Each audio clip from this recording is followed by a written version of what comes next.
Okay, good morning, everyone.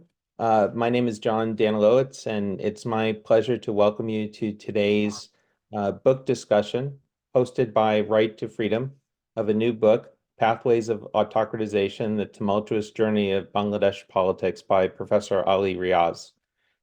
We have with us today a distinguished panel of experts who will lead the discussion, but we look forward to your questions as well. Just a couple of administrative notes as we begin. First, today's event is being recorded. It's being live streamed on Facebook and will later be posted on YouTube and other social media platforms. In the webinar format, questions and answers will be handled through the function at the bottom of your page. There's a button for question and answer. The chat won't be enabled for discussion, but please put in your questions as the discussion goes on, and I will moderate the question and answer session as well.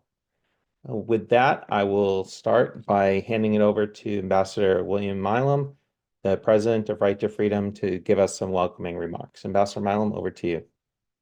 Well, thank you, John. Thank you. It's very nice to be here again. I'm the president of Right to Freedom, and I get the right to introduce or give at least you some words of welcome, and I do that.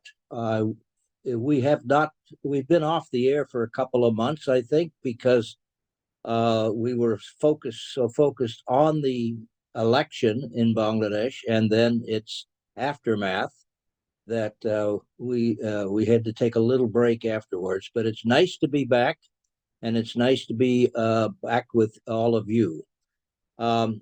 I basically have been following Bangladesh for most of my career and post-career. And it's been a tumultuous journey, which is one of the subtitles of Ali's book.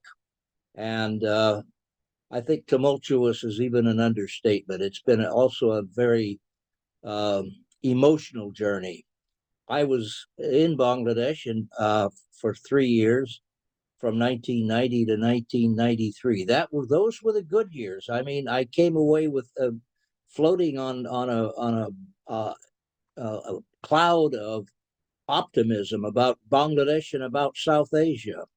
There was a democratic breakthrough that was, I thought, remarkable, and I was most fortunate and most happy to have witnessed it very closely. So it's been a tumultuous journey since then, a very human journey in many ways. A lot of people have died, a lot of people have been displaced, and Bangladesh has ended up in a very different place now than it was when I was there and at the beginning of the journey. So, but anyway, I think Ali is the one to tell you about that, and so I'm going to just say welcome again, and I'm very happy to that you could all be here. Great, thanks, Bill, and we'll hear from you again later in the program. It's now my pleasure to turn to the Executive Director of Right to Freedom, Mushfiqul Fazal Ansarey, who will introduce our author and our distinguished panelists. Mushfiq. Thank you, John. Let's start by introducing our moderator, John Danilowicz, a board member of the Right to Freedom. He is a retired senior Foreign Service officer with 30 years of experience serving the United States in various diplomatic roles, including as Deputy Chief of Mission in Dhaka. And our esteemed speakers, obviously, our writer, Dr. Ali Riaz, is a distinguished professor of political science at Illinois University, a non-resident senior fellow at the Atlantic Council, and the president of the American Institute of Bangladesh Studies. He's also been a visiting researcher at the Varieties Democracy Institute in Sweden and a public policy scholar at the Woodrow Wilson Center for Scholars in Washington.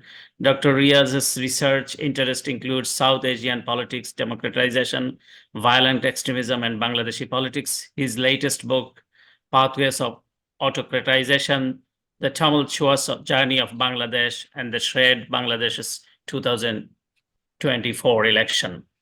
And one of the speaker, Michael Kugelman, is the director of the South Asian Institute at the Wilson Center and a leading expert of Afghanistan, Bangladesh, India, Pakistan, and whole region, and their relation with the United States. He has edited or co-edited 11 books and regularly contributes to Foreign Policy, Foreign Affairs, New York Times, and other leading publications. We have Dr. Sreeradha Datta, is a professor at the Jindal School of International Affairs. Before joining Jindal University, she was senior fellow at the Vivekananda International Foundation and director of the Maulana Abul Kalam Azad Institute of Asian Studies in Calcutta. Dr. Datta is also a non-resident senior fellow at the Institute of South Asian Studies at the National University of Singapore. Dr. Shafiqul Huque, Dr. Ahmed Shafiqul Huque, professor of political science, McMaster University, specialize in public administration, public policy, development, South Asian governance, and climate change. He has published 13 books and numerous research articles in international journals. He has also served as editor-in-chief of the journal Public Administration and Policy. And obviously, lastly, our president, Ambassador William B. Milam, you know very well, a senior scholar at the Wilson Center, has served as U.S. ambassador to Bangladesh and Pakistan and many places. He's a respected diplomat, writer, and scholar. Thank you, everyone, for joining us, and let's dive into insightful discussion. John, over to you. Great, thank you, Mushfiq. Ali, the floor is yours. Thank you. Thanks to all of you, particularly Right to Freedom, for organizing this event on my book. Thanks to the discussant. I understand that they had to take time off from their busy schedules. I truly appreciate that, and I'm looking forward to their comment. This, as a brief introduction to the book, this book that I have written, it's a short one. Nevertheless, my objectives were twofold. First, to interject in the emerging and a very diverse literature on democratic erosion, particularly autocratization process that we have seen over the last decade and a half. And when I say autocratization, the definition that I adopted is a process of regime change towards autocracy that makes the exercise of political power arbitrarily, repressive, and which restricts the space for public contestation, including in political participation, process of government selection, which is basically we are talking about election. This is the first thing that I've looked into, is this theoretical aspect of it, to interject into the existing or conventional wisdom with respect to democratic erosion. The second element of this book, which is much more focused, is the Bangladesh. I've taken Bangladesh as a case because, as we all know, pretty much everyone, that Bangladesh's democratization process had three starting points: 1972, 1991, and of course 2009. I focused more on post-2009, particularly given that three elections have taken place so far. And the book came out before 2024 election, a few days before that. So mostly looking at two elections. But, during this period, especially since 2009, what I've noticed, which I'm sure everyone has noticed as well, Freedom House data, varieties of democracy data have already clearly established that there have been serious erosion of democracy and public contestation issue. In the theoretical part, what I have argued is that the existing literature seems to focus more on the institutional aspect. That is the how the constitutions have changed, how the executive aggrandizement has taken place, how the legislative bodies have become practically rubber stamp, not to mention the capturing of judiciary, the curtailment of freedom of press. These are the institutional aspect that has been looked into very closely, analyzed, dissected, not only in case of Bangladesh, but more so on other countries, right from Cambodia, even we can put, definitely Turkey, Hungary has become a case study, and so on and so forth. So these literature without undermining their importance on the institution, which I think is very important.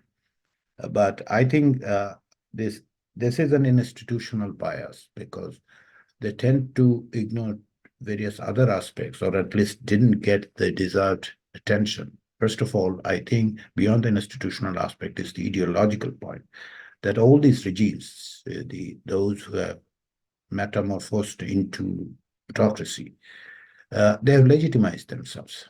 They had to invent, reconstruct, some kind of ideology to make them look that they're not only legitimate in terms of constitution, but also as an hegemonic presence.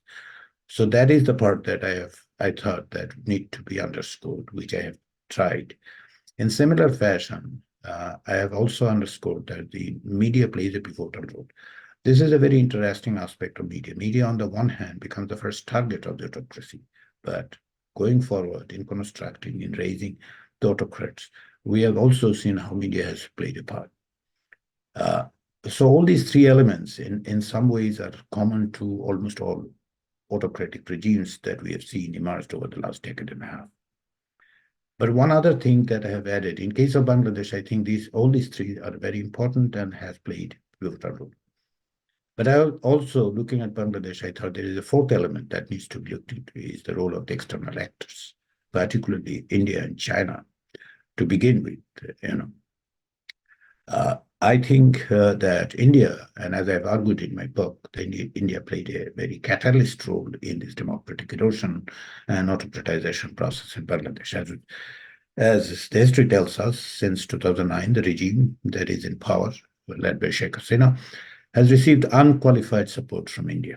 Without, there is not a moment that there is any doubt that India would continue to support this regime, despite the fact it is not very much unknown to those in New Delhi that there has been serious erosion of democracy. And also China, because of its global agenda, as well as its desire to expand its footprint through economic means as well as soft power. China has played a role to continuing support. But these are the obvious one, but there is also that I hold the Western countries accountable in some ways. I have argued in my book that their negligence and basically their silence with respect to the democratic erosion has contributed to the not only sustaining and survivability of the regime, but also it has provided some kind of legitimacy to it. That includes even, though I have not discussed because it was published before the election, even post 2024 election. I call it leaving democracy behind. That's what the Western countries have done, despite in some cases rhetorical support and all sorts of things. So this is what I have argued in my book. Let me point one thing, and I will stop there, that this book was written late 2023. And as all of us are aware, what happens is that the book process takes a little bit of time to get to the press and so on and so forth. Pretty much until October that I have covered in the book, October 2023, with some indication as to what to come, because it became evident to me that what may come, and is there a way out of this? And hopefully we may come to that at some point during this conversation. But more or less, my objective has been to put this theoretical question at the forefront for the broader literature, but also understanding Bangladesh's autocratization process, particularly the role of this fourth thing, institutional changes, ideological hegemony, attempted ideological hegemony of the current regime. Third is the media's role, especially how media has contributed to the justification of this regime. And finally, with respect to the external actors, especially India and China. I'll stop there. Thanks, John. Great, Ali. Thank you very much for that overview. We've given our panelists pretty wide latitude to frame their comments, whether it be a specific portion of the book they want to talk about, if they have any questions or issues which they'd like to see Dr. Riaz elaborate on further, and really just to kick off our discussion. At this point, I just want to also remind all of our participants to feel free to use the Q&A button at the bottom of the screen to ask any questions you will of the author and contribute to this lively discussion. Michael Kugelman, we'll start with you, so the floor is yours.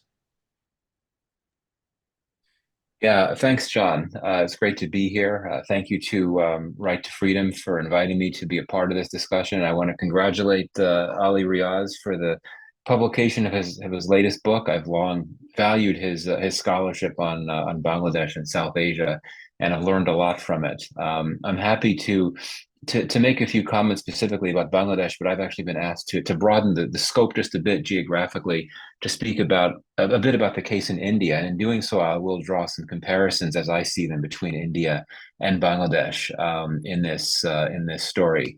India, of course, like Bangladesh and other countries in the region and around the world, have experienced elections in recent weeks, in recent months. And I think that one of the big questions here in Washington is, what does the Indian election mean for U.S.-India relations? But in getting to that, I think that we first need to look at what the Indian election means for India. I think that I'm very safe and very confident in saying that a Narendra Modi victory is highly likely. He may not get the supermajority that he and his party seek, but so he may need to form a coalition. But it's really hard to imagine him and his party losing. He's simply too popular and the opposition too weak. Modi is someone who is seen by his large support base as decisive, efficient, incorruptible, results-oriented. They see him as someone that's made India stronger at home and abroad. They emphatically support his ideological plank, his Hindu nationalism position. He's also have been helped by what I would describe as a media in India that has largely been co-opted and is highly supportive of him. The opposition in India, meanwhile, has not been able to counter him really in any way on national levels. One big reason for that is that there is no counter to Modi. There is no leader among the opposition that is as strong, popular, and charismatic as him. Only the Congress Party has nationwide appeal, but it's fallen on hard times. Other opposition parties in India are, for the most part, regionally focused, whether we're talking about the AAP or others that control the governments in some states, but they don't have nationwide appeal. And I'd argue that the opposition in India is deeply divided. There is an alliance that formed among different opposition parties last year, which has, symbolically goes by the acronym India, but it's a bit ironic because it's actually a divided alliance, I would argue. So I would say that we've seen similar pre-election environments in India that we have seen in Bangladesh and also in Pakistan. Crackdowns on the opposition, crackdowns on dissent, legal action being taken by the state against opposition leaders and parties using the justification of corruption. But I would argue that India is different in a key respect here. The incumbents have been popular and the oppositions have not been popular. Whereas in Bangladesh, and especially Pakistan for that matter, the incumbents have been more unpopular and the oppositions more popular.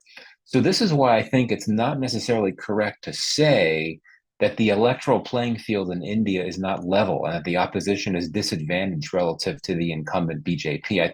You have a much stronger argument you can make for this in Bangladesh and Pakistan before their elections than you could make about India. Why do I say this? Why is it not correct to say that the playing field in India has not been level?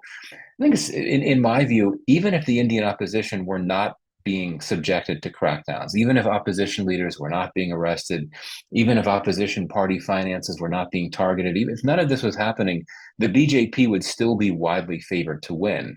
A more level electoral playing field, pre-electoral playing field, would not really help the opposition's prospects in India. Whereas I think we could argue that in Bangladesh and certainly in Pakistan, looking at the environment before their recent elections, had things been different and the pre-electoral playing field were more level, I think that would have been helpful to the opposition's cause. So assuming Narendra Modi wins and he comes back, what does this mean? I think that a third Modi term would be about legacy building more than anything else. He could pursue a fourth term. There's no term limits in India. But the BJP does have internal rules saying that no one age 75 or over can stand for political office. Modi, I think, is now 73. Modi himself has said that no one over 75 should contest an election.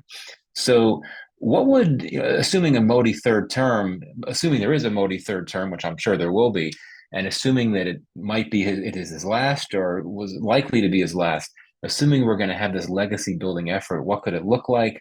I think one core component would be that he will try to maintain and consolidate his perceived successes. This includes his Hindu nationalist agenda, so that will continue to be advanced with everything that comes with that.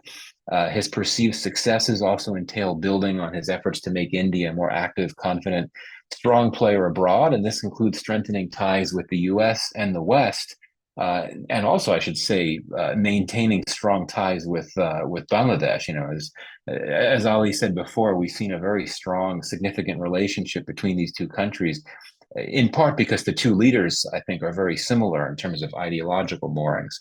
At any rate, we could expect to see Modi continuing to pursue deep ties with the US and the West, and importantly, he'll want to bolster India's capacity to counter China's rise. So what this suggests to me is two things, and then I'll wrap up. First, US-India relations will not be all that impacted by the election in India. The strong convergent interest between the two will remain in place. They'll both continue to work together to counter China. That's the main strategic imperative of partnership. So long as US-China competition remains strong, US-India relations will remain strong. And that'll be the case no matter who is in power in either New Delhi or Washington. Second point, the anxiety and discomfort in Washington, and it's there, about India's illiberal slide will remain in place, if not get stronger, as Modi will continue most likely with his Hindu nationalist agenda. And I think that for the US, the biggest concern would be the repressive aspects of Hindu nationalism. If Modi were to move toward declaring India to be a Hindu Rashtra, that might be seen with some concern, but the bigger US concern would relate to the repressive aspects of this, because it has the potential to go transnational and impact the US directly. And we saw this with the alleged Indian orchestrated assassination of a Sikh separatist in Canada, which of course is a critical US ally, and of course the alleged Indian plot to kill a Sikh separatist in the US. It's this fear of Indian transnational repression that I think worries US officials the most, and that fear will remain in place if Modi were to return to power. They'll be thinking about legacy and the need to show strength both at home and abroad that includes projecting the capacity and willingness to take out threats, no matter how far away, that pose dangers to India. This isn't something that will impact the trajectory of the US-India relationship, but I do think it can impact perceptions of US officials, especially those that work on the defense and intel side and are involved in sensitive activities like intelligence sharing and tech transfers. The trust factor will be impacted in that they'll be working closely with the government that may well have attempted an extrajudicial killing on US soil. Just a final note, as we know, and as I've suggested, the US position toward India's democratic backsliding has been relatively quiet. There has been some US officials have certainly taken up concerns with interlocutors in India privately, and certainly when it comes to this extrajudicial killing plot, but relatively quiet. And as we all know, and as this has been discussed, the trends that we've seen play out in Bangladesh in recent years, and as the ones that Ali lays out in his book, the US has taken a very different position in Bangladesh, that until the few weeks before the election, until it went quiet, you had a lot of pressure from the US. You had visa restrictions and so on. Many have asked why this different treatment between India and Bangladesh. Now, the US clearly is selective in how it applies this policy of rights and democracy promotion, which is something that the Biden administration has described as a core foreign policy priority. But my view, there's different explanations for this, and one key feature I think is that the U.S. looks at Bangladesh very differently than it looks at India in terms of strategic significance. It views Bangladesh as a strategic partner, but not so strategic that it's unwilling to push Bangladesh and pressure it. That was the thinking before the election, but I think that things changed a bit, and I think that the U.S. is really taking a different position toward Bangladesh now, with the election out of the way, wanting to focus on pursuing a deeper relationship with Bangladesh, particularly seen through the lens of US-China competition, not wanting to do anything that could push Bangladesh closer to China. And so I think that's one reason why we've heard a lot less from the Biden administration about Bangladesh's domestic internal situation in the last few weeks and in the last few months. So I'll end there. Thank you. Great. Thank you very much, Michael, for those comments and on broadening the conversation today. Again, a reminder to all participants that the Q&A function is open if you have any questions for the author, which we'll get to after the panelists have concluded. I'll now turn to Dr. Sreeradha Datta to provide her comments on the book and to take the conversation in whichever direction she sees fit. So Sreeradha, over to you. Thanks, John. Pleasure to be here. And as always, very happy to read the latest book by Professor Riaz. Always a valuable contribution to the political narrative. I would want to start from the last page, literally, where, I mean, as he just mentioned, this was done just a couple of months before it went to before elections. And he ends with this line where he says that Bangladesh stands at a crossroad and whether the country will cross the Rubicon. Quite clearly, it has. And I think that's where I want to look at a little bit more. He, of course, earlier in that same paragraph, he talks about the fact that there is likely to be some pressure thanks to the economic crisis, and that's how the outside world would, help Bangladesh do the course correction. But here at the point is that, again, who are the actors who are going to help you do the course correction? Clearly, China and India. And you also, and I think very rightly, have no arguments with that at all, that they have been part of ensuring that this particular government does what it does in terms of its misgovernance, in terms of its completely ignoring democratic norms. But and this is a question to myself too, that suppose, I mean, I'm looking at 2014, I'm looking at 2019, I'm looking at 2024 January. There is no two ways about the fact that India supported. But, and last few days, coincidentally, there's been some more conversation that I've been having at various panels. Had India not supported the way it did, would Bangladesh not have been so creative? The reason I'm asking is, in 2008 December election, where, and that's probably one of the few points of slight difference that I have with you, where I think it was an extremely free, fair, robust election. She was certainly voted. I mean, majority of the Bangladeshis wanted her back. And so, I mean, you alluded to an Indian role there, and I think I do accept the point about Pranab Mukherjee that you've mentioned. It's well known, it's in the memoirs. But I genuinely believe that given what Bangladesh had gone through 2006 October to that interregnum period and the caretaker government, that there was a kind of a now, all across a common feeling of wanting Sheikh Hasina back and ensuring that the multi-party democratic system comes in place. But soon after, I think couple of, not even a full year, the 15th Amendment brings in, does away with the caretaker government, right? This was the time when there was a pretty much robust parliament in place. It's very largely a very large two-third majority of Awami League, yes.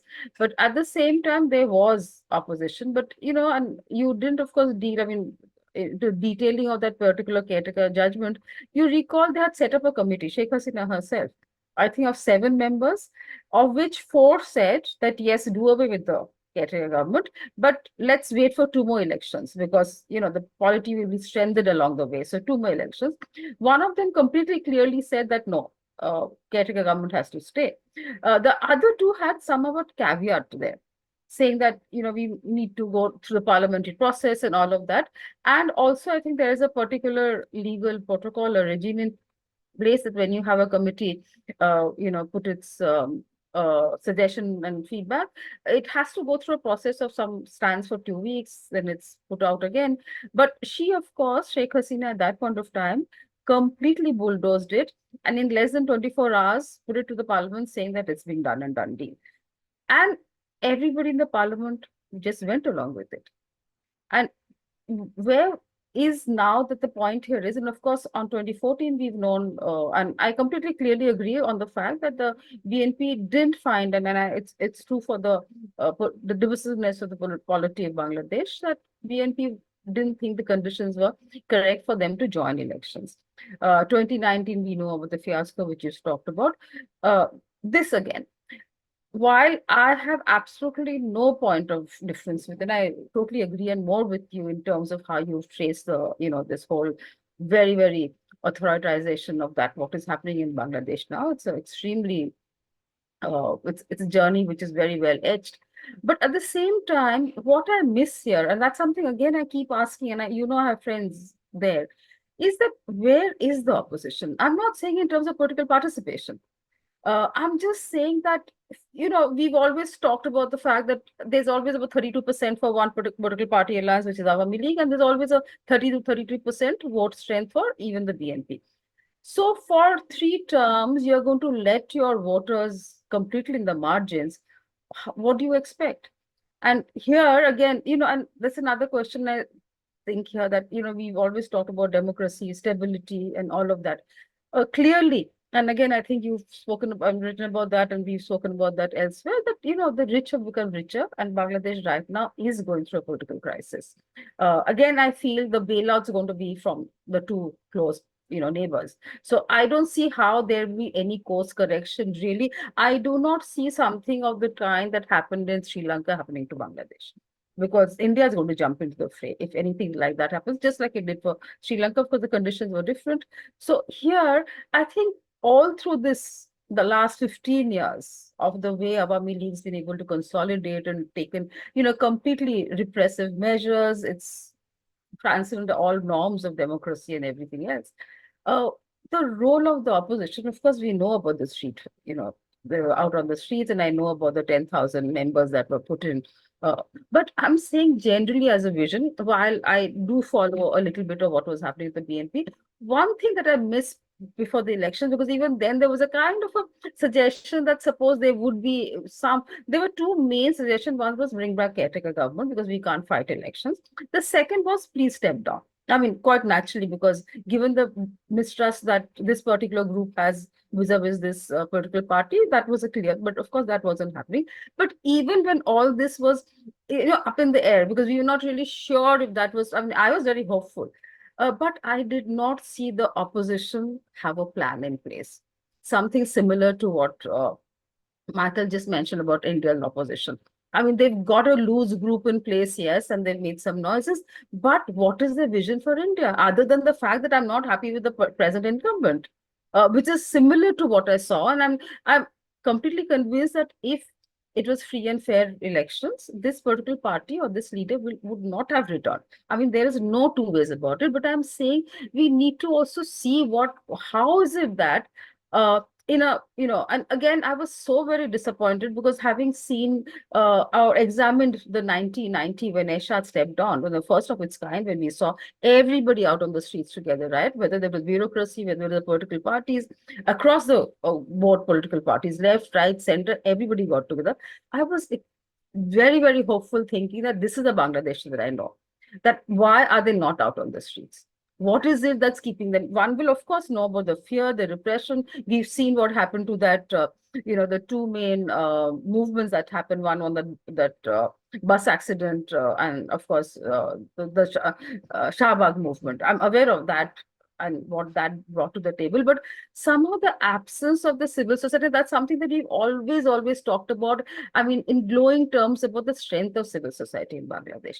How is it? And that's a question that I ask myself. I'm asking you because you go into such details always. That what is it? I mean, while we know there's a very strong political elite who has, shall I say, the entire business is consolidated within their hands, which keeps them there, and they will ensure. And again, I think we discussed this, I think, last time when we were together physically, that when Bangladesh is going down the rabbit hole economically, the same group will come back, ensure whatever money that's, the flight that we've seen, they will ensure that the country kind of stays back. It doesn't go the regressive road. But while that group is there, but Bangladesh is known, for the, which it didn't have earlier, the burgeoning middle class. professional group that has come up, and there are so many other pockets of excellence in Bangladesh. And I find that, I mean, are they too tired to deal with it? And I know in terms of, the everyday struggle that a Bangladeshi has. I mean, look at the Pakas, look at the issues that they've had to deal with, not even talking about the ready-made garment, which has really affected that growing middle class also to a large extent in terms of workers and their rights. But I'm not able to put that together as to how is it that in fact, I know you, I mean, I've said this publicly, and I think all of you are aware that when I was there in Dhaka during the elections, the government numbers were something, and I think I said this again a few days ago, that I've been in Bangladesh, I've seen the kind of joy celebration elections are. This time there was a completely dead, buried Dhaka. I didn't step out of Dhaka, but I went to almost every constituency Bangladesh has. So I clearly understand that people have absolutely zero hope as to anything. But why? I thought Bangladesh always, and I thought that's again been an example in South Asia, that who take the destiny in their hands. They don't let, what is the fatigue now? While there's a one elite which of course backs this particular government, but what about the rest of the country? And the fact that I think there's 10%, and some suggest even lower turnout of voters, which tells you the fatigue they have with this particular government and the misgovernance of this particular.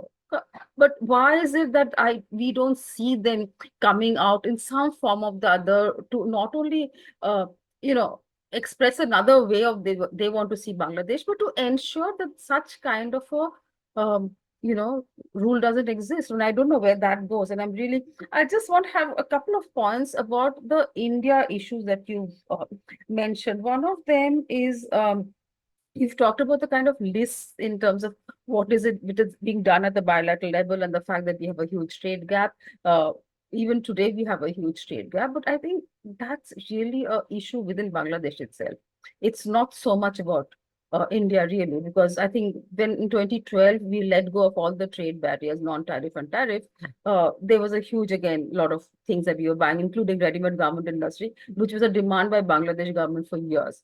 So that's something. But in terms of, and I think now at the business level, economic level, we don't even discuss deficit anymore, because we are aware of the fact that Bangladesh has a deficit also because it lends to their ready-made garment industry, the raw material, which is actually one of the largest components that goes from India, apart from the essential commodities and other things. But at the same time, there has been, and I would think in terms of the listing that you've done, while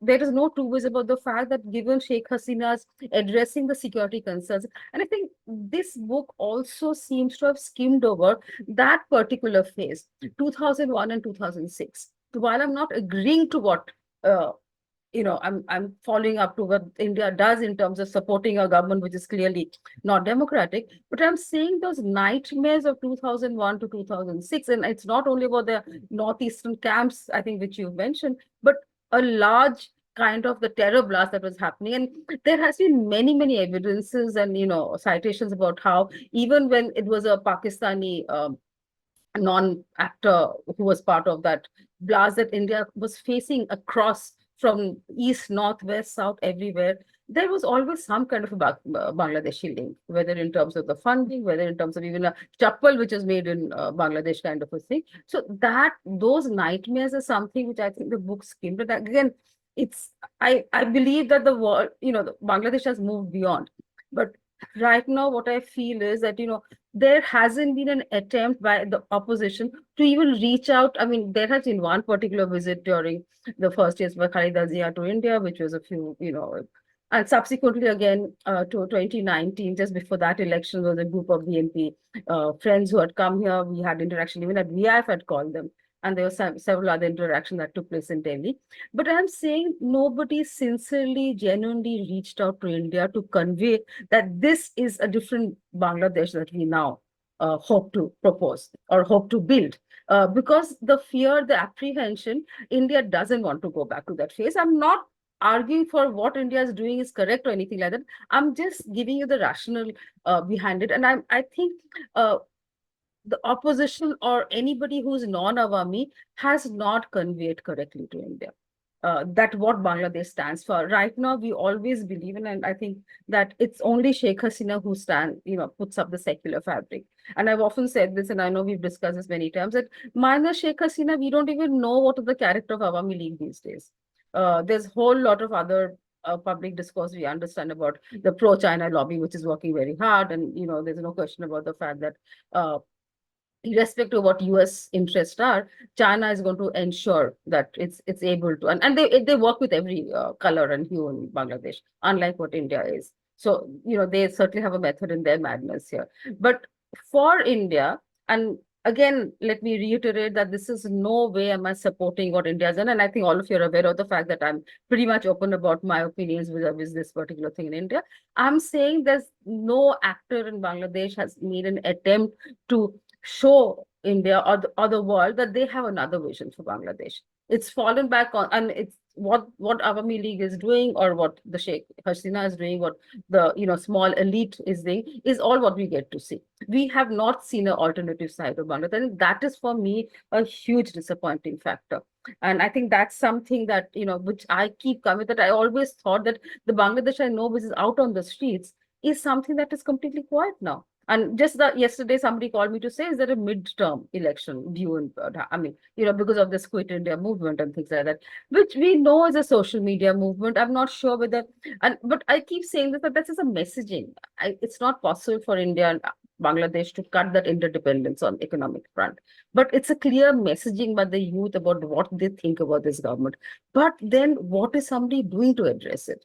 And I know probably I've run out of time here, but if possible, I'll come back on a second round. My problem is I scribble my own notes and I can't read them correctly myself. But for now, I'll stop here and I'll come back here. Thank you. Great, thank you, Sreeradha. And to all of our panelists, thank you for conducting this masterclass. I'm learning a lot as the discussion goes on. So now I will turn to Dr. Ahmed Shafiqul, who I hadn't had the pleasure of talking with before, but Dr. Huque, over to you for your comments.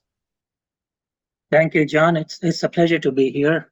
Thank you, Mushfiq and Right to Freedom for inviting me to join this discussion on yet another worthwhile contribution by Professor Ali Riaz. Autocratization is a category that I don't think anyone else had applied to Bangladesh leaders before, but this is a good start.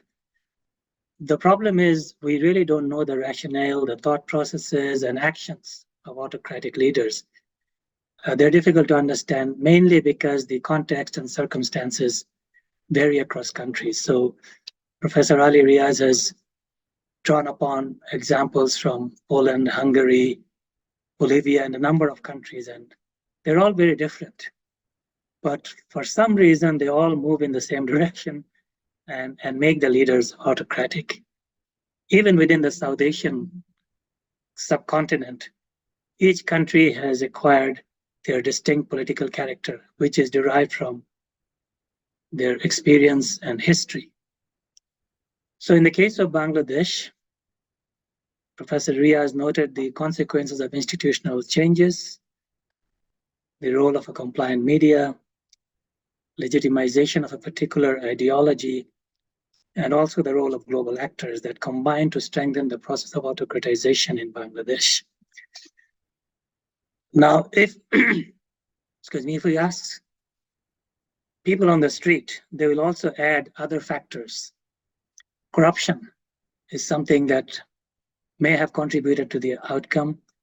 The influence of the armed services on the political system of the country, the co-optation of bureaucratic and law and order agency leadership, everything has adversely affected the system and contributed to this move towards autocratization. Now, it is no doubt that all these factors give rise to serious threats for the citizens. And once they have no other way to turn, and this again comes to in the discussion in the book, they look towards the international community to come up with some kind of help. And of course, there is the issue of activism in civil society, and plan reforms that could sort of bring Bangladesh to the course on democratization. Now, I found this book very useful because I learned a lot, particularly about things that I had not thought about in the past. So we thought about the civil society activism, and Sreeradha has mentioned the Shahbag movement and the other movement by school children who were surprisingly effective in bringing back order on the streets of Dhaka. No law and order agency or no other group could perform this task. But the problem is they did not continue because of, again, the reasons I found in the book, the steps taken by the autocratic government, which was ruthless in repressing these movements. So normally civil society activists would organize protests, promote civic education, campaign for human rights, mobilize public support. But I find in the book that the scope for these activities is severely restricted in Bangladesh. About the media, again, I think the media has a very important role to play, and they could report on government abuses, corruption, authoritarian practices. But this is possible in countries where media freedom is protected, where access to information is available, and investigative journalism is supported for holding authoritarian regimes accountable. Again, I find in the book the emergence of a compliant media, and most sections of the media in Bangladesh do not live up to these expectations. And it is common knowledge that the media is controlled by a handful of dominant business houses that are owned and operated by allies of the autocratic regime. Coming to the issue of diplomatic pressure from democratic countries, international organizations, and agencies promoting human rights, I've had some explanations from Michael on the role of the US in these situations. So again, from my conversation with the people in Bangladesh, I know that they are placing their hopes on the imposition of sanctions, on the possibility of diplomatic isolation, and measures against human and labor rights violation that could indicate disapproval and encourage reforms in these areas. In addition, they talked about economic incentives and sanctions that could be forced, that could be used to force the autocratic regime to respect human rights, ensure rule of law, and perhaps initiate a transition toward democracy. The role of the international agencies come up more often in discussions with people in Bangladesh because this is probably the only channel they have left that they see could be effective. So they talk about trade agreements, development aid, foreign direct investment that could all be used in a way to persuade the government to move or step back from the extremely autocratic situation. But I think, and I agree with Professor Ali Riaz on this, interestingly, increasing competition among global and regional powers for, these might be harsh words, for reaping benefits from numerous development projects with huge amounts of investments, probably negated the prospect of checks and balances from the international community. So global and regional superpowers apparently are less interested in a change of regime that allows them to reap benefits through involvement in mega infrastructure projects. Internally, democratic institutions can be strengthened with an independent judiciary, with an independent election commission, and parliamentary oversight bodies. So if there are a set of resilient democratic institutions, they can help to prevent concentration of power and abused by autocratic leaders.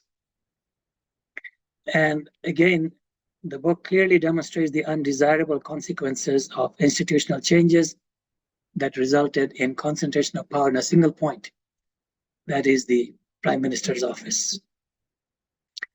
And it's not surprising that authoritarian rulers have no interest in political dialogue, negotiations with diverse groups, and reconciliation processes. So I think some of the points that Sreeradha raised about where is the opposition, they are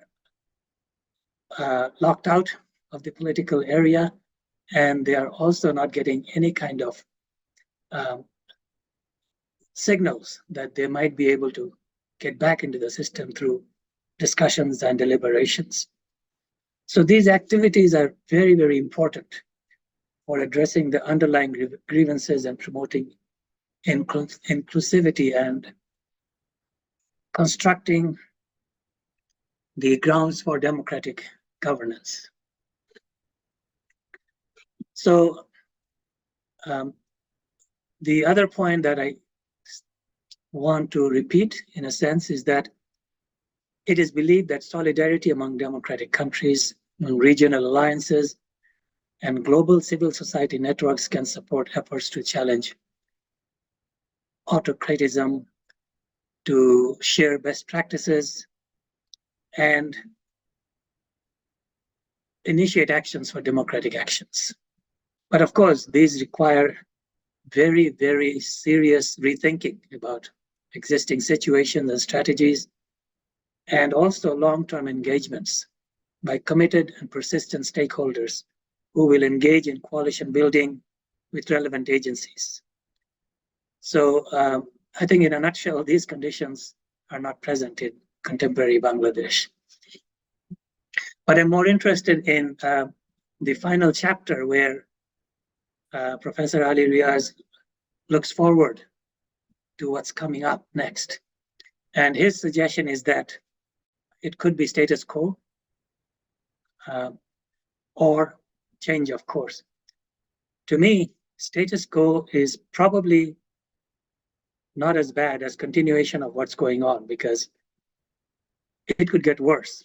Bangladesh has been moving progressively from democracy to hybrid rule to autocracy. And if it continues, that'll be a big problem. But changing courses, there are a number of challenges.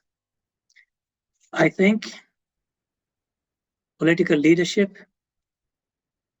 in Bangladesh is a factor that contributed to the entrenchment of autocratic rule in the country. Because the health of a political party depends on a systematic circulation of leadership that arises from the ranks. Members of political parties work through their careers and demonstrate commitment to the ideology of the party.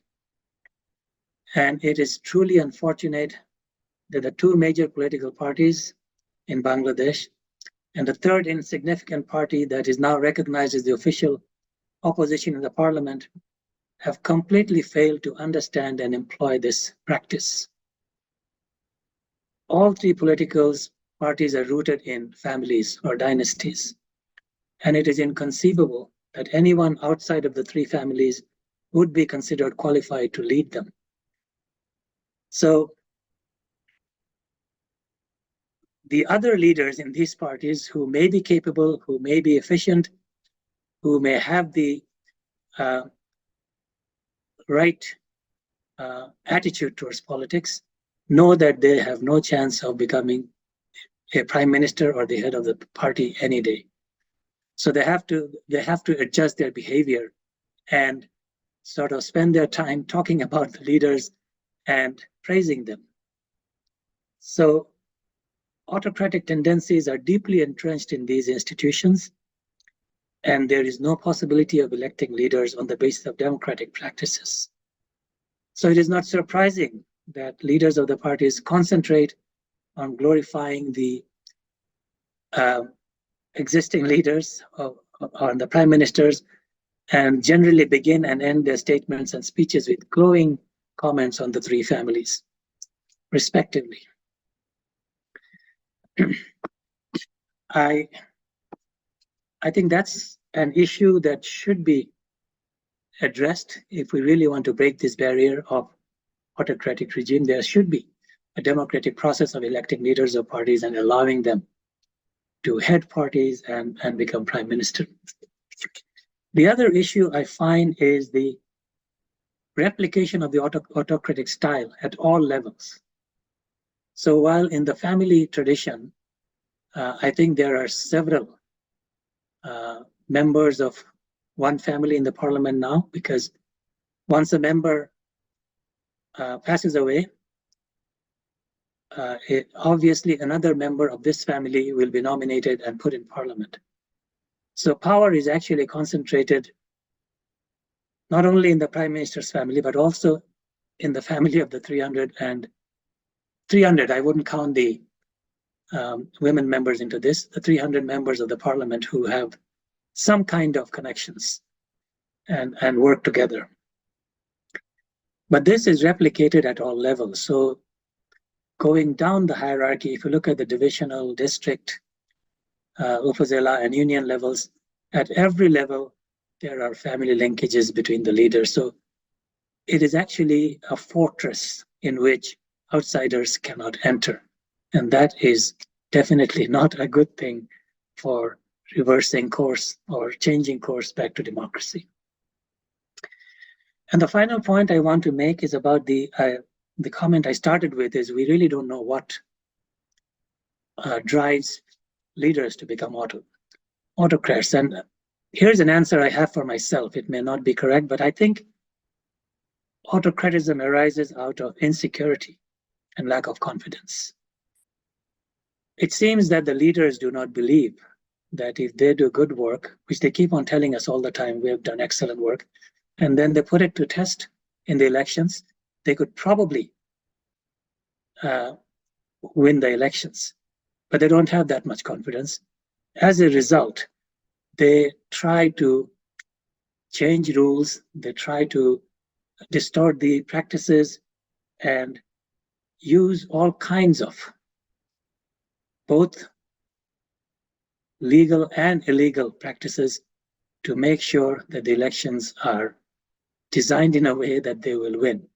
So I think changing course is probably a very good possibility, but all these obstacles need to be overcome before we can really think of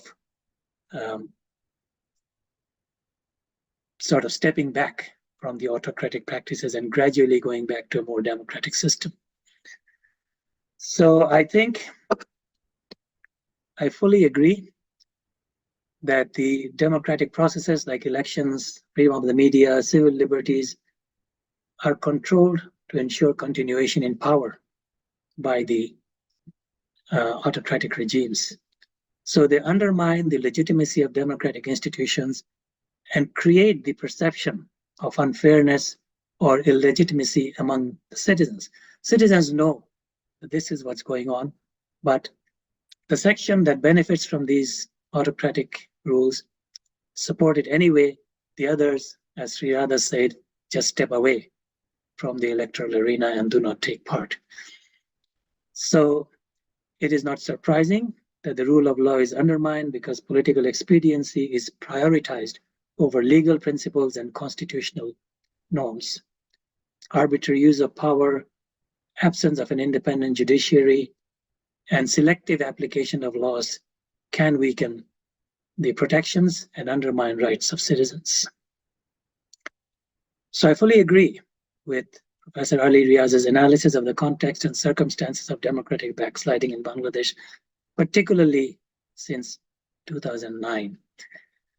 So I found the book very useful and enlightening, and I believe it's a major contribution to the literature and will help readers understand the obstacles to the development of Bangladesh as a vibrant democratic country.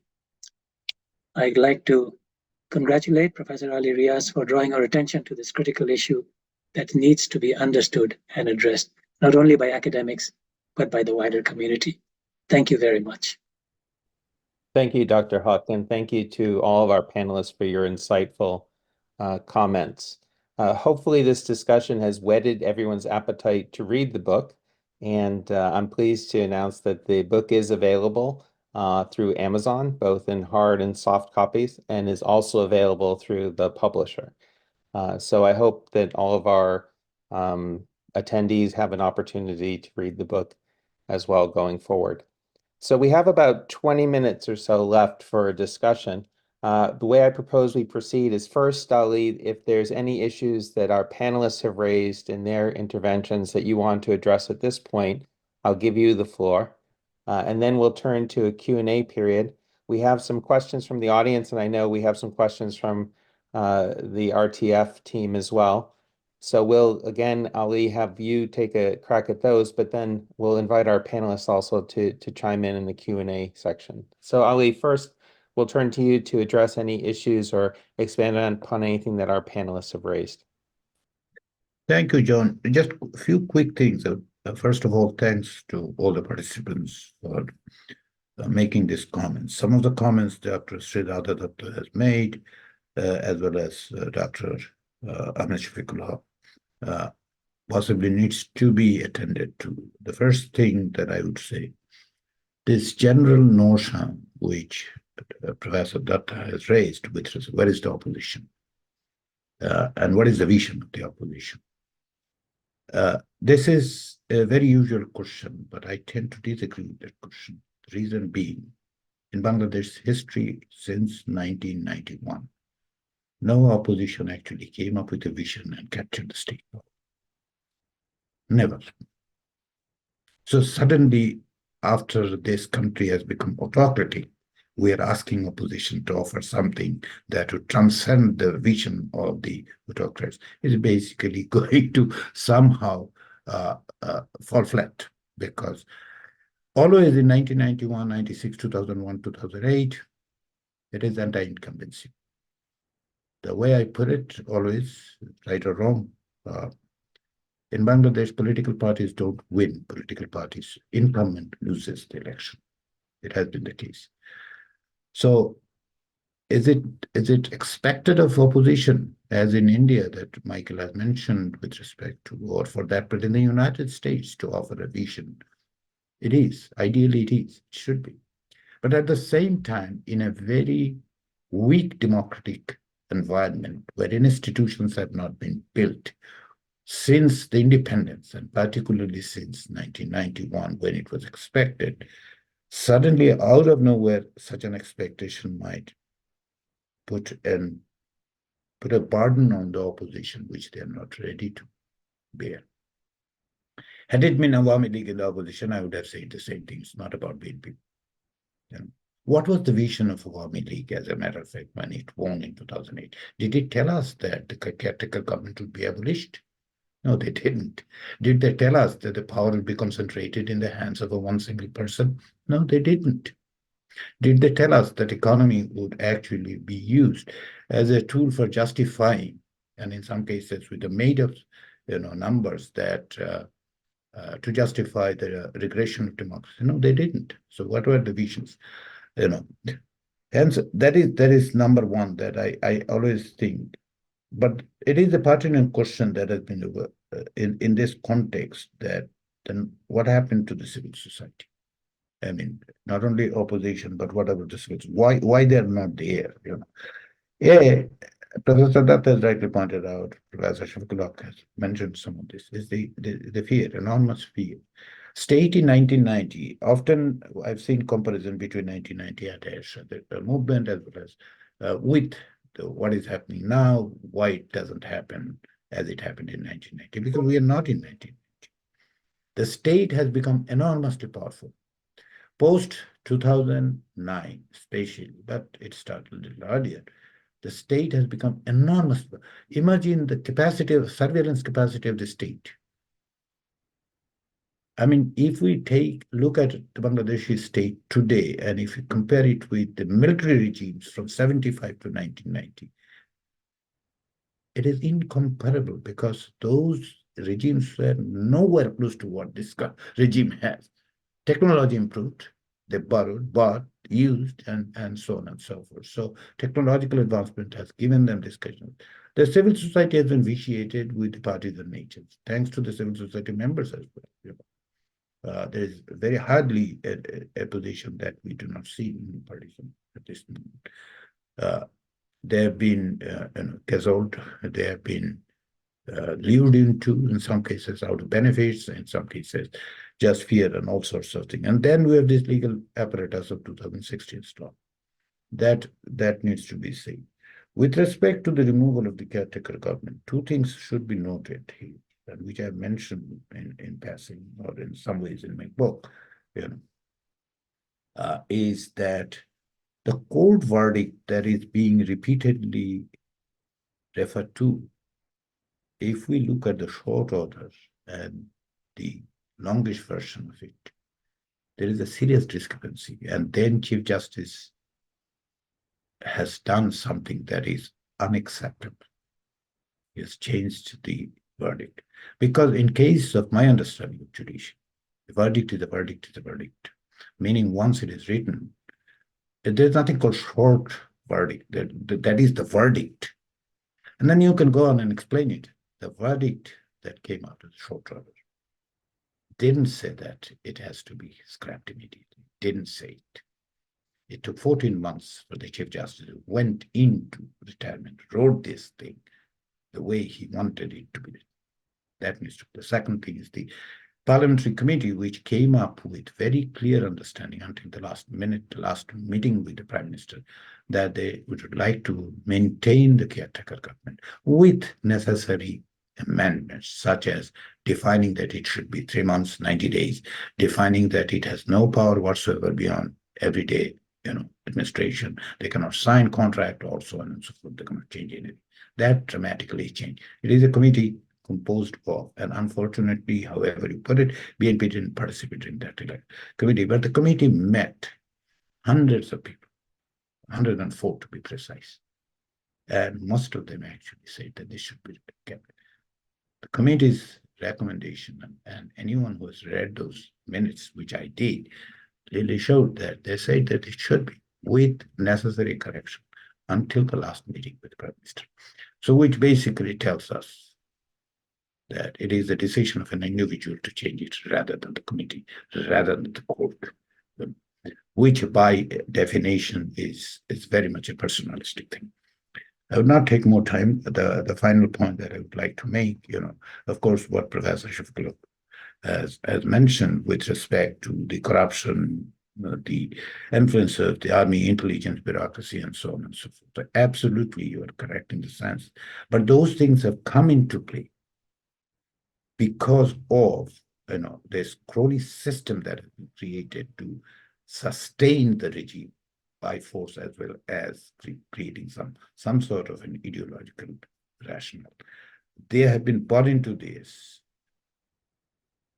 They became the beneficiary of it. So long they are beneficiary of the bureaucracy, the beneficiary. Look at the simple the parks they get, and increasing parks of the bureaucracy, the military, the intelligence, and all sorts of things. So corruption is absolutely a fundamental thing, but that corruption flourished because the basic governance seems to be rely on those, right? And final point with that, India's role in this, whether if India hadn't supported, would that have persisted? Would this be the trajectory of Awami League? I don't think that Awami League could venture into this kind of situation unless there is a clear, significant support from the neighboring country. Had this support come from China, they would have had a second thought. But given that there's a convergence of interest of China and India, and this is very interesting in Myanmar and Bangladesh, China, India converge elsewhere there, and whether India's argument that they are going to face, they are going to act as an antidote to China in Bangladesh. Somehow I'm not convinced yet, because if I look at the data since 2009, when India had enormous influence on Bangladesh government. That is the period when China actually extended its influence. So if they have not succeeded for the last 15 years, what gives What gives the idea that they're going to succeed in the next 5 years? However, they're convincing it in Washington. I'm still not convinced of this, that this should be the case. So I'll stop there. I've taken a lot of time. Thanks, John. Great. Thanks, Ali. Bill, as promised, I'll hand it over to you. If you have any issues that you want to bring up based on the discussion, what you've heard thus far, any questions you'd like Ali or any of the panelists to expand upon, the floor is yours. You're still muted, Bill.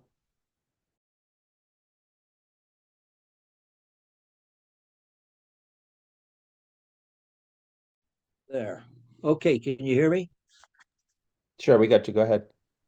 Okay.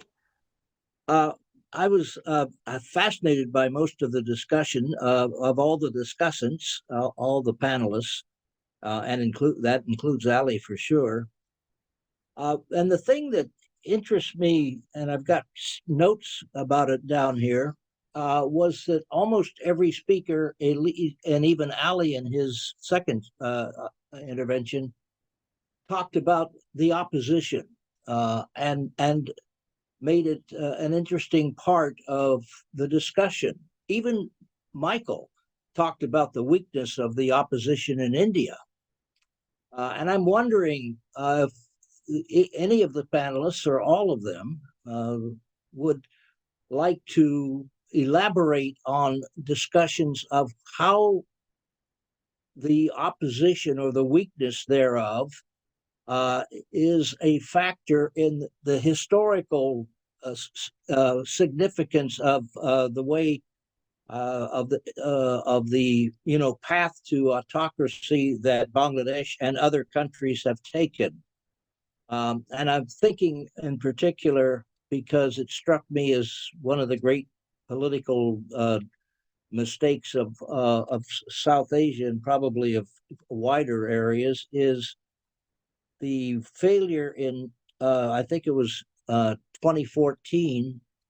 When was it that the opposition in Bangladesh boycotted the election? That was on when was that? But anyway, whenever it was, I'd like to ask if that was a big turning point, not only in Bangladesh, but in South Asia altogether. And I would hope that all of the, because Mr. Huque had some interesting thoughts about the opposition or the opposition in these elections. So Ali had a great response to that. So everybody, each of them have said something about oppositions, and I'd love to have them elaborate a little bit on how they feel the opposition has created the path that that Bangladesh and other countries are taking towards autocracy. So, Right. Thanks, perhaps you can Bill. stir up the panelists to do that. Sure. And since you addressed that to all the panelists, I'll ask each in turn. We'll follow the same order that we did with the initial discussions, and then Ali will give you a final crack at it. So, Michael, anything you want to say further about the issue Bill raised about the role of the opposition? Well, look, it's obviously a complicated issue, and I actually didn't make myself many new friends among those within the opposition when I actually opposed. What I had said that I thought it was not a good idea for the opposition to boycott this most recent election. I mean, we know the story about what happened previously, but I would argue that by deciding not to participate in this year's election, the BNP essentially allowed the Awami League to be in a position where it didn't have to work as hard to try to rig the election, right? It all became rather absurd and farcical, quite frankly. But yeah, I think that there's so many other factors at play here. I don't know if I'd overstate the issue of the opposition's weakness or strength or whatever the case may be. There's a lot of factors here that have allowed the Awami League to get to the position where it is now. But I think that I understand that opposition members and supporters would say that why would they want to participate in a system that they know is rigged and illegitimate, and they had that core demand of a caretaker government coming back into play and so on. I acknowledge all that, but my view is that if the opposition was looking for support from the international community to bring more attention and put more pressure on the Awami League for what had happened in the lead up to the election and on election day itself, it's harder to do that if you yourself decide not to participate in the election. Because again, the Awami League did not have to work as hard to engage in rigging because it was essentially running against itself. Great, thank you, Michael. Sreeradha, any thoughts on this topic? I completely agree with Michael here on this point, but also just a bit of a leadership crisis. I think that's something. Am I audible? Am I audible now? Yes, go ahead. We Okay, got sorry. you. I said I agree with what Michael said, but I'll just add the problem that specifically Bangladesh and also something for India is a leadership crisis. This family hierarchy legacy is something which is clearly, still kind of the backgrounder to what the BNP is. And there is an issue there physically, we all know about that. And Fazlur Rahman or the other BNP leaders clearly were not positioning themselves as the alternate PM here. And I think the problem within BNP is actually another factor as to why and where this government has been able to take it forward. I mean, it's completely its own creativity, that's no doubt about that. But the lack of BNP's role here in even addressing many of the issues that the country was facing is something that I think we have to look at that particular issue.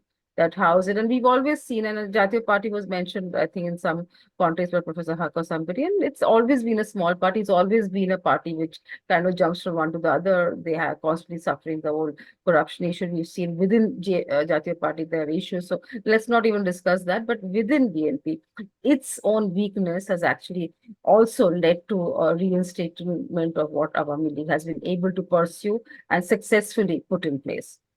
So there's no denying on that, and I don't think BNP should not be able to, face that. Similarly for India, while the federal system we have, whether it's Bengal, whether it's Orissa, whether it's Rajasthan, there are some very, very established, well-known state leaders. But at the national level, we still see there's a crisis of leadership.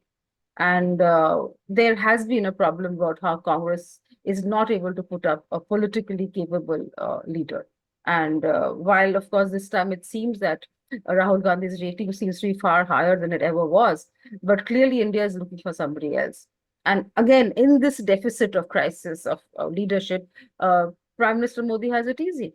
There hasn't been, and I don't know where in billion population why we are not able to find a leader who can, ably put up another position, another stand, another vision.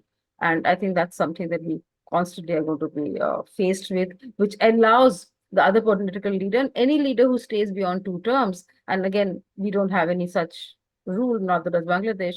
They're bound to consolidate and do completely extrajudicial issues. And, I mean, just take things to an extent which clearly reeks of misgovernance and other corrupt measures. So it's I think a lot has to be said about the lack of the role of the opposition here.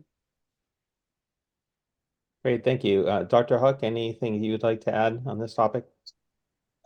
Thank you, John. Now, Bill, you've put on a new twist on this role of the opposition in strengthening autocracy. It does happen, but if you look at the history of Bangladesh, it has never been easy being in opposition. Even before the country became independent, the military rulers have been very harsh on the opposition. And after the birth of the country, it has gone through different phases of different kinds of governance. And the fact that they really want to make a contribution to the political system, but for reasons that I mentioned earlier, and Sreeradha mentioned, the leadership crisis never allowed these parties to be on strong grounds to organize and lead movements. And besides, because of the tradition of of leaders getting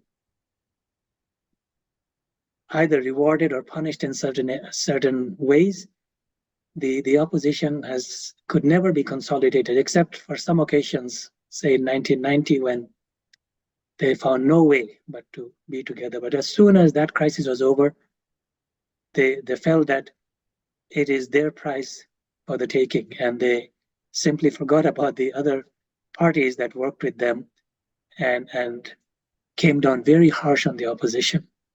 And because of the various things that Professor Ali Riaz mentions in his book, and I think the panelists also brought up, the way in which the country is ruled, it is possible to completely suppress opposition and keep them out of the political arena. And that's what has been happening.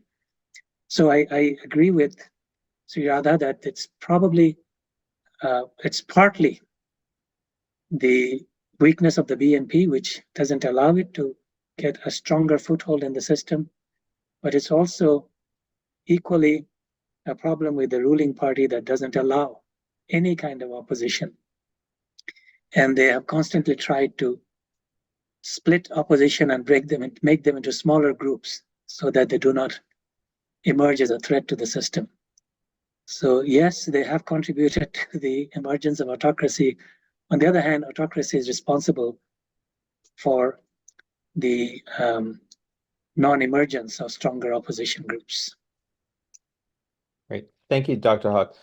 I'm looking at the clock and I'm conscious of time because I know some of our panelists have a hard stop at 12. Ali, I'll give you the last word to talk about this this issue related to opposition, but I'll add one additional topic for you to perhaps fold into it, and that has to do with the role of the United States.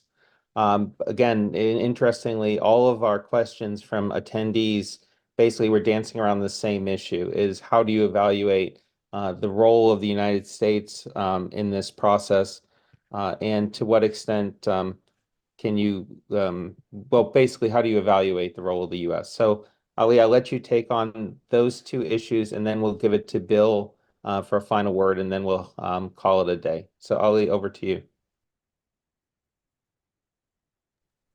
Thank you, John. Considering the time constraint and everything, I will be very brief. First, the opposition question, particularly what Michael has alluded to, whether BNP should have participated in 2024 election. I tend to disagree with him. The reason are the following. Number one, by the time the election process started, we cannot simply forget that there was a meeting of the police headed by DIG in summer, where they clearly decided that they're going to arrest and reactivate all the cases against the BNP leaders.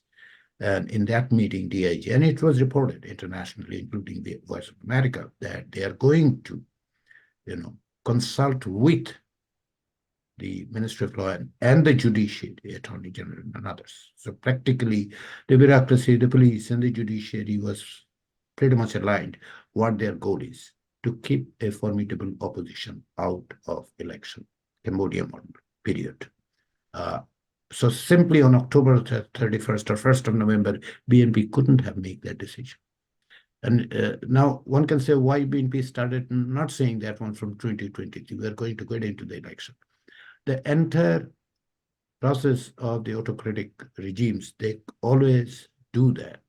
This is the playbook. And BNP did participate in 2018 election. So what was the result? What was the international community's reaction to it? What gives a different idea that it would have been different in 2024? Just because the US made some statements?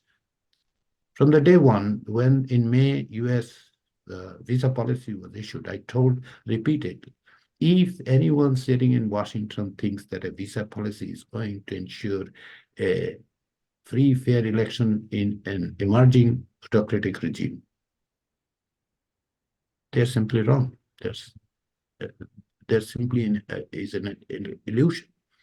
So going back to the opposition question, the formidable opposition was muted through not only over the years, particularly beginning of 2023, If you look at the last phase that we see after BNP's December 10, 2020, December something 2020 rally, thereafter, and in the summer, the police's decision, and then the 20th October, all these things forced BNP. BNP doesn't have to be forced. BNP had no option whatsoever. The decision was made somewhere else that they would not allow BNP to participate, period.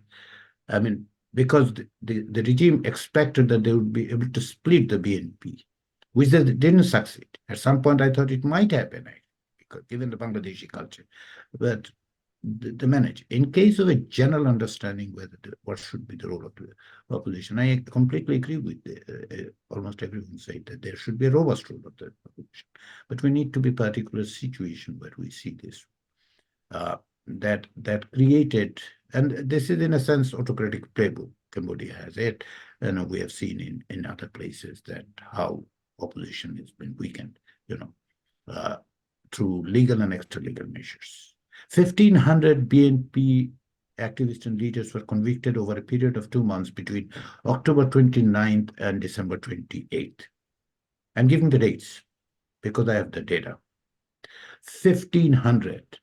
From this summer of 2023, the courts were gone in an overdrive, reported by the Daily Star, Pratham, that they were holding session at the evening. Police were asked to appear before the courts. No independent witnesses were asked. And it is in this context election happened. What do we expect? Will BNP jump into it? Can they? Should they? No, I don't think that that's going to happen.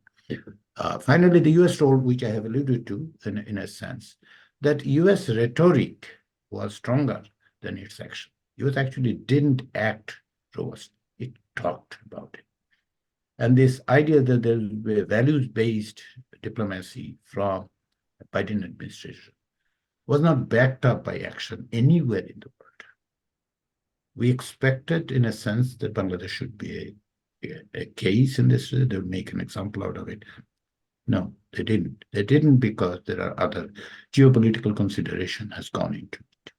So there were expectations, there were things the people expected, and a lot of things understood. Did I expect that US would be more robust given its lessons of 2013-14? In a sense, I did.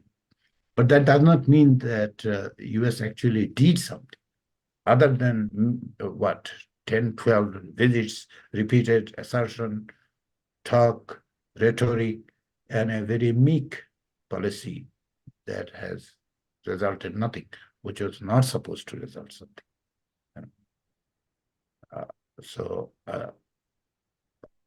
Post-election, what would be the role? Year or two down the line, if not in 6 months, given the economic crisis that is almost imminent upon Bangladesh and other issues, US might have to revisit its policy. But would they do it? Would they go beyond its geopolitical regional consideration? That is an open question. I don't know to answer. But what US did, it raised expectation, but it actually didn't raise the expectation by action, but simple rhetoric. Thank you, John. Great. Thank you, Ali. Well, unfortunately, I think we've come to the end of our allotted time. I know that this conversation could have kept going for quite some time. Hopefully, we'll have a chance to continue these conversations in different fora, including in future Right to Freedom events. Before we log off for the day, though, I want to just hand it back to Ambassador Milam to say the final word and send us on our way. So, Bill, over to you. Well, thank you, John. I feel a little guilty if I extended the conversation on opposition and kept people from getting their questions in, some of our audience from getting their questions in and answered. So I apologize for that. But I don't apologize for most of this event. I think the questions and answers and the presentations have been excellent, and I've learned a lot. And I hope we can continue the conversations as we go along. But anyway, I want to say to all the people out there who are listening and watching, thank you for coming. It's been a great pleasure to have you. And I hope you will come back when Right to Freedom does this again. So thanks for coming and goodbye.